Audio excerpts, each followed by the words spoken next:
Qala syarhu hadisi raditu billahi rabba ila qawlihi wa man radiya bil islami dina azzama hurmatihi wa sya'airah wa lam yazal mujtahidan fima yu'akkiduhu wa yazidu rukhusan wa istiqamatan min ulumi wal a'mal. Siapa yang reda dengan Islam itu sebagai agamanya, hendaklah dia mengagungkan kehormatan Islam dan juga syiar-syiar Islam. Walam yazal mujtahidan fima yu'akkiduh wa yazidu rukhusan. Sentiasa berusaha, berusaha payah pada apa juga yang untuk menguatkan Islam dan juga untuk meneguhkan agama Islam. Apa juga syiar-syiar Islam hendaklah bersungguh tegakkan, besarkan syiar Islam. Kadang-kadang kita lihat, ialah benda itu walaupun sunnah, tapi benda itu bila sunnah, bila kita orang buat, nampak syiar Islam. Macam orang lelaki kan, kita pakai kopiah ni memang siapa yang nak pakai, tapi bila pakai banyak, tuan-tuan pergi mana-mana negeri di Malaysia ni, Kelantan, Kedah, Terengganu, Pahang, Johor, Melaka, Negeri Sembilan, mana tuan-tuan nampak negeri yang orang-orang lakinya kalau keluar jalan kita nampak kopiah ada atas kepalanya? Negeri mana kita nampak? Kita akan nampak di situ syiar Islam. Ataupun kita pergi ke kedai, di kedai manalah kedai apa, kita nampak orang buka kaset ngaji, buat ceramah ke, kita nampak. Hatta kalau di rumah-rumah orang pun kalau kita nampak, ialah ada katalah tulisan bismillah, assalamualaikum, kita nampak ini rumah orang Melayu ke rumah siapa ni, tapi nampak pintu dia assalamualaikum, kita dah tahu ini orang Islam. Kan nampak syiar. Mesti ada maknanya menunjukkan itu Islam. Rumah tu menunjukkan rumah Islam. Oh ya, ini rumah Islam, ada tulisan assalamualaikum ni. Mana pula ada rumah Cina rumah assalamualaikum pula. Ada tengok ada surau orang Cina merah tu kan, ataupun lampu tombol Cina kan, tulis assalamualaikum, ada ke? Mana ada. Dan begitu juga, mana bila kita nampak je, oh mau Islam, nampak je, oh Islam. Pasal apa? Pakai kopiah. Nampak ini perempuan Islam, menutup aurat, pakai tudung, nampak. Ini kadang maknya elok pakai rapi, tudung, atuk elok, atuk perempuan dia, mak dia elok, anak dia, ya Allah, senang sekut dia belah, kecoh kepala. Ni mana syiar ni? Syiar pada mak, pada atuk nenek, pada anak, pada cucu tak? Tidak ada ketegasan dalam agama pada atuk keluarga tu. Itu kena diperhatikan. Sebagai ketua keluarga, ayah, atuk mesti tegas bab agama ni, bab hal haram mesti tegas. Keluar pastikan pakaian elok, jangan yang ragatnya apa. Kita lelaki ni jangan segan pakai kopiah bagaimana, meniaga jangan segan pakai kopiah. Oh, lelaki bujang tu kan budak sekolah, mana nak pakai kopiah? Segarlah, tak boleh nak ngurat, tak boleh apa, nanti perempuan tak minat apa. Pula sekarang kau orang cari yang agama. Nak kahwin pandai, nak cari yang beragama, yang apa gini, dia sendiri pun tak kuat agama, macam mana? Begitu juga kalau dilaungkan azan, mesti kita tahu azan, berhenti sekejap. Kalau kita nak bercakap ke apa, berhenti sekejap azan. Kadang iyalah, kita kadang masa kita kan kerja kan, waktu pejabat kan, kita tak apa ni, tak dapat kita nak semayang tepat waktu. Pasal apa? Kita ada tugas. Tapi kita mungkin tengah masyarakat, bila tengah azan, kita berhenti. Kalau kita sedang, contoh kita sedang baca buku atau baca apa ke, bila azan kita berhenti, nyahut panggilan azan. Tengah lihat televisyen, cerita sedap, azan, tutup, cakap engkau TV, engkau jangan kau hajar, aku nak ke sana, tutup engkau. Apa kau cerita, lantak engkau, sana lebih besar. Apa juga yang menunjukkan kita syiar Islam? Kita meletakkan mushaf ini, jangan letakkan di bawah, mesti letakkan tepat di atas. Kalau kita bawa, mesti di atas pusat. Lagi tinggi pegang lagi bagus. Dah duduk pun, macam kita mesti pastikan dia di atas pusat kita. Dan bila kita meletakkan mushaf di rumah apa gini, mesti bukannya kita letak gini, letak di gini. Ini adab dia, letak gini. Rak-rak, lihat masjid tu kan, susun serak gini. Bukannya bertimpa, bukannya atas ni. Bukan tinggi atas tak, dia letak gini. Sebagai ni adab. Jangan letak dalam mushaf ni ada duit pula, duit 50, duit 100 dalam mushaf ni. Ini pun satu juga. Beradab dengan mushaf. Jangan bila kita baca mushaf, tak kisah di masjid ke di rumah ke, air apa wuduk dah batal, letak cermin mata atas mushaf, letak handset atas mushaf, letak beg duit atas mushaf, letak kunci kereta atas mushaf. Itu tuan-tuan kena perhati. Kalau ada rakan kita buat tu, tegur, cik, jangan, yang letak tu, letak tempat lain. Dan juga budak-budak sekolah juga tahu, buku pendidikan Islam mesti di atas. Kalau letak lembek apa, buku pendidikan Islam susun atas. Bawah, matematik ke sains biar bawah. Buku pendidikan Islam tu ada apa? Ada hadis, ada Al-Quran. Kena tahu. Tu. Jangan pula ni tadi saya beritahu duit 100, duit apa ni, duit hantaran letak dalam mushaf ni. Ambil berkat tu. Jangan. Yang letak atas apa ni? Agungkan. Dia susun gini. Susun Quran gini, susun gitu. Bukannya gini. Apa tindih. Itu adab dia. Kita agama gitu juga. Lepas tu perkara-perkara ini yang membentuk syiar Islam. Naklah kita salam, jangan kita segan beri salam. Jumpa orang kenal tak kenal, mesti beri salam. Orang Islam, kalau kita beri salam, entah Cina ke apa ni, macam entah, beri salam, Assalamualaikum, dalam hati. Kalau ke Islam, tak ada masalah.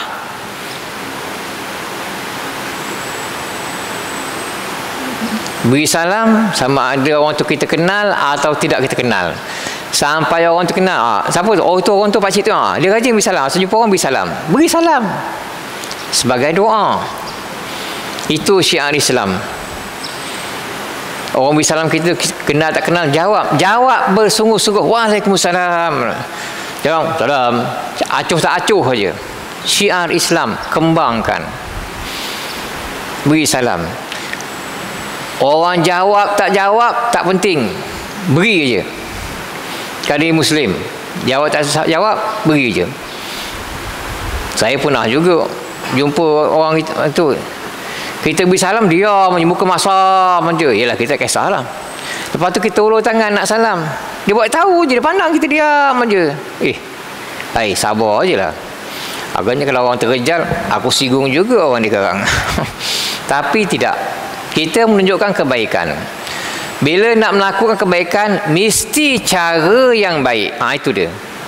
Bila kita nak buat kebaikan, mesti cara yang baik. Nak beri salam, salam itu kita satu kebaikan. Syiar Islam, kita beri cara yang baik. Assalamualaikum. Dan kalau orang beri salam kita jawab dengan sungguh, betul-betul. Memang kita betul mana kita menjawab salam dia. Waalaikumsalam warahmatullahi. Dengar azan, kita diam. Banyak. Ya, perkara-perkara yang sunnah, yang banyak. Macam kita, mana bila kita pakai kopiah, kita pakai baju yang mana bila kita pakai itu, kita terdidik, kita terasuh dengan penampakan kebaikan. Maknanya bila kita pakai kopiah, kita dah tahu. Terutama orang pakai serban, jalan pakai serban, ada orang depan mana jalan pakai serban. Tak apa. Biar dia. Yang kita cela dengan apa? Dia pakai. Dan bila kita pakai tu, kita akan terpelihara. Kita tidak akan singgah tempat-tempat 4 nombor ramalan ke, atau kita akan singgah dekat mana-mana yang mencemarkan kemuliaan Islam. Itu. Dan kita pun bila kita tahu ini pakai ini, takkan nak pergi dekat sini-sini, tak. Orang tahu Pak Haji ni gimana. Jangan malu nak menegakkan syariat Islam, nak pakai kopiah ke apa, jangan malu. Ataupun nak pakai songkok, jangan malu. Tu ada juga tu. Nanti kan debat, jangan tengok berpakaian lah begini, jangan tengok berpakaian tak apa. Pakaian juga, kalau kita contoh Al-Habib Mustafa SAW, Nabi serba-serbi sebagai contoh. Tak ada pun kata Nabi pakai apa begini-begini ke, tetap nampak. Sahabat sendiri nampak syiar Islam. Hatta kita bercakap sini pun syiar Islam. Nampak. Sebab tu kalau kita di rumah kita nampak, oh pagi dah buka keset ngaji, malam Jumaat dah belajar Yasin. Dalam kereta sendiri pun kita, yelah walaupun kita klasik nasional ke 60-an ke mana, ada juga kita buka ngaji, sekali kita buka surah Waqiah ke. Begitu. Anak-anak kita, cucu kita dah tahu pukul 5 petang mesti ngaji. Tak sekolah balik, kalau pukul 5 petang mesti dah tahu ngaji. Dan kita pun lepas subuh kita setkan masa. Ni masa sekarang ni kuliah. Mana jadual kita ni memang yang ada yang syarak dah atur tu memang kita ikutlah. Yang kita sendiri atur. Wah, ini pagi subuh ni ada kuliah. Ni pagi maghrib ni ada kuliah. Pergi. Ambil masa, duduk. Kerana duduk dalam majlis ilmu ini adalah salah satu cara untuk melembutkan hati. Hati kita kadang keras. Kan tengok orang minta sedekah, kan minta apa derma, kan kita tak suka. Itu hati kita tu ada teguran tu. Lepas tu bila kita orang tak derma ni, derma. Kita lapang dada. Itu pun masih lagi kita ada keras hati kita. Komplain. Saya minta derma je. Yelah kalau kita nak beri, tak nak beri, cakap yang elok. Dan juga dengan syiar Islam ni kita takut kita tinggalkan, takut kita ni dihukumkan kufur, takutkan kita ni dihukumkan tidak bersyukur. Wali ahlihi muhtariman, dengan ahlinya ahli agama orang Islam ni kita mesti hormat. Sepatutnya kita dengan rakan-rakan Islam, orang Islam patut kita mesti hormat. Kalau minta tolong, apa perlu tolong. Sahabat-sahabat sendiri kita dalam Al-Quran, ruhama abainahum, mereka berkasih sayang di kalangan mereka. Asyidda, sebelum tu asyidda wa'alal kufar, keras pada orang kafir, sahabat-sahabat. Ruhama abainahum, tapi di kalangan mereka sama Islam, mereka berkasih sayang. Walaupun kita rakan-rakan itu kita gurau, kita apa, tapi sifat kasih sayang tu mesti ada. Tak kisahlah, kadang-kadang cara kan ini belanja ini, kan bawa makanan sini beri, atau bagi jiran, ada tanda-tanda kasih sayang dalam syiar Islam. Masak lebih bagi jiran, itu syiar Islam, memang ada hadis tu. Semuanya berpandu pada hadis, ada dalil. Waliman kafara bihi mubghidan, kita benci siapa yang kufur dengan agama. Mereka tak suka. Kita tahu memang ada orang Islam yang tak suka agama, benci, tak suka tengok orang pakai ini. Hidup dia mewah. Ya, di dunia ini memang kita lihat orang yang tak taat, orang yang kufur, yang derhaka, hidup senang, mudah, mewah. Yang taat, yang apa ni, hidup sederhana, kadang miskin, kadang fakir, tapi mereka taat. Di surau ada, di masjid ada, puasa buat. Walaupun kadang miskin, beribadah. Cara kita miskin, dengan kemiskinan kita ni kita tetap juga kita beribadah.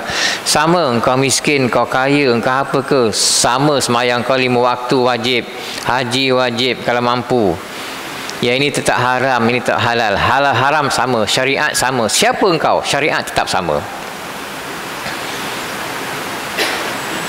Tak ada engkau susah mesti fakir. Oh susah gini, tak apalah.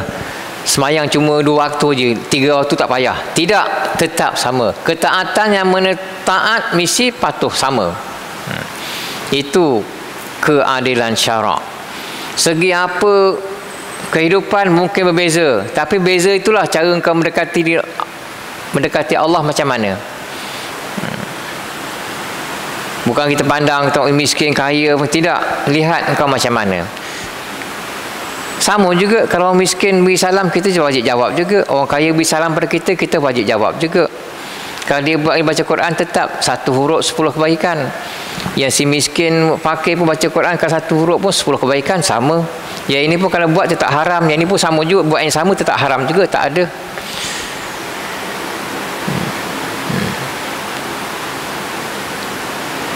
Paman radhiya bi Muhammadin sallallahu alaihi wasallam nabiyyan kana bihi muqtadiyan wa bi hadihi muhtadiyan. Siapa yang redha yang Muhammad SAW ni, tentu kita Nabi SAW sebagai Nabi, maka dengan Nabi itulah kita ikut. Sebab tu bila apa-apa bercakap gini, kita kau buat gini, apa salahnya, terus kita Nabi SAW tak buat macam gini. Biar hati kita lembut. Ataupun kita gini, salafus salih tu kalau menderma tak berkira, beri sekali banyak, tak ada berkira, tak ada tersebut, tak ada buat ulasan, tak ada apa. Salafus salih beri tu. Sebut orang yang salih tu. Hina zikri salihin tatanazzalu rahmah. Ketika sebut orang yang salih, orang dua orang salih, turun rahmat. Hatta kalau kita makan pun kita, oh Imam Syafi'i kalau makan gini-gini cakap, sebut. Kenapa? Supaya hati kita ni sentiasa ingat orang yang baik, ingat perkara-perkara yang baik, suka buat perkara-perkara yang baik, dan kita suka yang datang pada kita tu semua perkara-perkara yang baik. Alangkah eloknya ketika itu hati kita tenang. Kita ada masa kita baca Quran, ada masa kita dengar Nabi, kita ingat selawat, kita dengar azan walaupun sebut asyhadu anna Muhammad Allahumma shalli. Kita suka berselawat. Ingat, mudah kita buat kebaikan. Mana kita mudah buat kebaikan. Satu kurniaan rezeki Allah Subhanahu Wa Taala yang mana kita ni mudah buat kebaikan. Nampak kebaikan. Kadang-kadang kita tengok, sian orang tu gini, tapi tak ada tindakan. Cakap je kesian. Tak ada penyelesaian. Patut usian dia, tolong dia. Usian orang ni angkat barang berat, nak ambil tolong. Oh, ada penyelesaian. Orang naik bah apa, tengok makcik-pakcik ni orang tu arsian, pakcik bah nak ambil tolong angkat. Cakap sian tapi tak ada tolong, tak ada penyelesaian. Mesti kesian, mesti ada penyelesaian. Apa tindakan kau? Ini syiar Islam yang melambangkan kita ni Islam ni, naklah kita tegakkan, tunjukkan, inilah syiar. Hatta kalau makan pun jangan malu nak baca doa Allah barik lana fi ma, jangan malu walaupun depan apa, pedulilah apa sebelah tu orang bukan Islam tapi dia nampak oh Islam ni, oh orang Islam makan berdoa, dia tak ada. Kau arung jangan segan baca doa. Dulu tadi kau tak dapat baca doa, gede-gede baca doa, tak dapat baca doa, nangis, dah besar segan baca doa kat kantin budak sekolah apa segan baca dalam hati ustaz. Dulu tadi kau kemain lagi nak baca kuat, tak dapat baca, nangis. Sekarang bila ada peluang baca sendiri, tak ada. Itulah macam mana boleh berubah gitu. Patut perkara itu dikekalkan. Anak kita kalau kecil, dia kecil pakai kopiah, besar teruskan biar nampak oh elok pakaian dia. Apatah lagi anak perempuan kita kena jaga syiar Islam. Dan kita di rumah kita kalau ada mungkin ada assalamualaikum, salam kena oh Islam. Dia nampak kerana kita sama juga orang.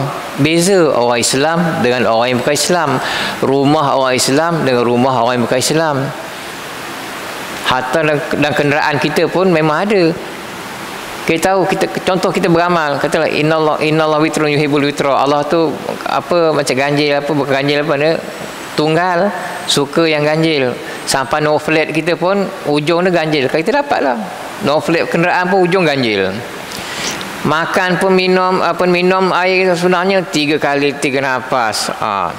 Makan buah-buahan 3 butir, makan bilangan ganjil, makan bilangan ganjil. Kita nampak syiar Islam tu kita buat. Biar sikit tak apa. Walaupun sikit syiar Islam. Walaupun makan kurma je, kita makan sebutir, kita tahu sebutir ni ganjil. Nabi makan kurma ganjil, biji diasingkan, biji tak dicampur pada kurma yang sebelum dimakan. Begitu juga bila kita makan buah-buahan, sama juga syiar tu kita hidupkan. Tetap kita makan buah-buahan rambutan bilangan ganjil. Biji rambutan, kulit rambutan tidak dicampurkan dengan rambutan yang belum dimakan, asingkan. Makan buah-buahan, biji dia campur semula dengan buah yang boleh makan tu hukumnya makruh. Nabi tak buat gitu makan kurma. Nabi makan kurma, bila makan kurma asingkan biji dan kurma. Nabi makan bilangan ganjil kurma 135, makan bilangan ganjil, biji tak dicampurkan. Makruh kita campurkan biji kurma dah kita makan, campur dengan buah kurma yang belum dimakan. Satu bekas balik. Makruh, naklah diasingkan. Kalau kita hidang orang buah-buahan tetamu, letakkan bekas kosong supaya untuk masukkan kulit biji apa. Jangan dicampurkan balik. Semula di tempat ada. Makruh. Senang aja. Nabi tak buat begitu bila makan kurma. Terus kita sebut Nabi. Tu baru kita ingat Nabi. Nabi tak buat begitu. Senang rujukan. Sama juga bila kita berdepan orang yang ajaran salah ni, sembahyang pakai niat, sembahyang pakai niat. Bila kita marah, engkau makam apa, aku makam apa, aku tak payah sembahyang lagi, pakai niat aja. Terus kita sebut Nabi SAW dan sahabat, Nabi sendiri sembahyang, ada pelakuan rokok sujud. Macam mana engkau boleh gini? Nabi sendiri lebih tinggi makam daripada engkau, kenapa engkau macam gini, sedangkan Nabi macam mana? Terus kita halakan kepada Nabi SAW. Selamat kita. Sahabat-sahabat sini Abu Bakar, semua sahabat dari jamin syurga tu, tetap sembahyang ada rokok sujud, ada niat. Kenapa engkau pakai niat aja, tak ada rokok sujud? Terus kepada Nabi SAW. Bila kita ragu aja, tanya dia, adakah Nabi SAW buat macam gini? Memang ada hadis Nabi, innamal amal binniat. Tapi engkau baca tak habis hadis tu? Engkau baca habis tak hadis tu? Engkau baca tak syarah dia? Ya tuan-tuan, bila kita sentiasa berada dalam petunjuk Allah, sentiasa kita dibimbing oleh Allah Taala, sentiasa kita berdoa supaya kita diberi petunjuk, kita ditunjuk ke tempat yang baik, dengan bercakap yang baik, buat perkara-perkara yang baik, insya-Allah kita pun akan suka perkara-perkara yang baik dan kita akan selalu lihat perkara-perkara yang baik. Maka kita terdedah mudah kebaikan tu kita buat kerana kita ditunjuk oleh Allah SWT sukakan kebaikan. Datuk wasari'u ila maghfiratin min rabbikum. Hendaklah kamu, segeralah kamu pada wasari'u ila maghfiratin, kepada pengampunan Allah. Wa jannatin ardhuha samawatul ard, dan segera pada syurga Allah yang luasnya antara langit dan bumi. Semua suruh segera, jangan tangguh-tangguh. Bila kita nak buat tangguh, jangan tangguh, segera. Nak derma, nak apa, derma banyak, tunggulah Ramadan nak berkat. Jangan tunggu nanti sebelum Ramadan mati habis jadi pesaka, melopong kita. Jangan tunggu, salafus saleh tak ada tunggu, nak buat kebaikan beri. Orang minta ini beri, jangan nak tunggu Ramadan nanti ada berkat sebelum Ramadan gini. Tidak, jangan tunggu. Nak buat kebaikan tunggu. Ajal tak tahu. Nantilah tunggu ini tidak mau. Tunggu alamat lah. Dia kata wasari'u, segera, jangan tunggu. Jangan menangguhkan, tunggu ada berkat apa, tidak. Semua hari ataupun bulan-bulan semua Allah jadikan baik. Cuma bila kita buat aja perkara baik, habis cerita. Adalah balasan daripada Allah Subhanahu Wa Taala. Begitulah tuan-tuan, syiar Islam ini dalam kita buat, yang kita buat kita buat. Jangan kita pandang rendah, jangan kita remeh-temehkan. Itu syiar Islam. Dan tentu kita ini agama Islam, dan Nabi SAW, Nabi kita ikut, rojok terus pada Nabi sallallahu alaihi wasallam. Mudah-mudahan kita suka melakukan kebaikan, suka menerima kebaikan, dan mudah-mudahan Allah tunjuk kita banyak kebaikan yang kita boleh buat, walaupun kecil. Kebaikan itu walaupun kecil, buat tak apa walaupun kecil. Mana tahu kebaikan kecil itu, itulah yang Allah redha, dan itulah dan kebaikan kecil kita, walaupun kita derma sedikit je, tapi mana tahu Allah redha perkara itu, maka kita mendapat kasih sayang dalam syurga Allah Subhanahu Wa Taala. Begitu juga perkara-perkara yang haram tu, apa yang dilarang tu, walaupun kecil, hendaklah kita tinggalkan. Takut dengan perkara kecil itulah menyebabkan masuk neraka, nauzubillah. Wallahu Subhanahu Wa Taala wa sallallahu alaihi wa ala alihi wa sahbihi wasallam. Alhamdulillah.